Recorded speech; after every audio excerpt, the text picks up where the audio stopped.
Hello everyone and welcome to today's video. This is the summary of all the comments that were given on the videos of topic 3, which is infection and control. Firstly, I'd like to start with Sonu's video. His video was about how to put on a disposable medical gown.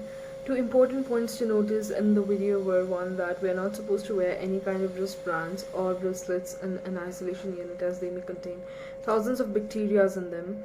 It is usually considered a malpractice if you wear them in an isolation unit, as they are banned. Also, we have to make sure that we take off all kinds of hand accessories off before going in an isolation unit. Secondly, the strips of the gown are to be tied in the back side, not in the front side, because when we tie the strips on the front side, they might get tangled with the medical equipment or they might get pulled on. So to avoid that, we usually prefer to tie the strips of the gown on the back side. Overall, it was a nice video with correct demonstrations. Also, it is commendable that he used a proper surgical gown in the video. Next is Suraj. His video was about removal of contaminated gloves. He correctly demonstrated how to take off contaminated gloves, that is by rolling one glove onto another. All the steps of the procedure were correct. Overall, it was a nice video. Third is Sejal's video. Her video was about transfer of non-disposable equipments outside the isolation unit. Important points to notice in the video were one, that you are supposed to wear all kind of personal protective equipments before entering an isolation unit, and you are supposed to button your gown because otherwise it does not offer protection. Disposal of contaminated gloves was a different one. Usually the best way is to roll one glove over the other. For the technique used in the video, we have to make sure that the gloves are properly disposed of, but even then the chances of infections are very high. Overall, the video was nice and informative. The video was correctly demonstrated. Next is Shamal. His video was about symptoms of infection. A very important point to notice in that video was he mixed up the definitions of signs and symptoms. So, signs are the objective phenomenon which can be observed by the doctor or another person. For example, bloody diarrhea, fever, swelling, etc.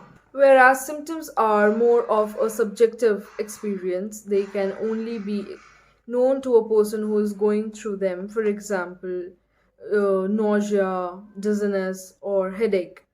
Also, the patient in the video was not wearing gloves. So let's make a note that whenever a patient arrives, we have to make sure that before entering a doctor's cabin, they are wearing all kind of protective equipments, for example, gloves and masks, before entering due to the recent coronavirus pandemic.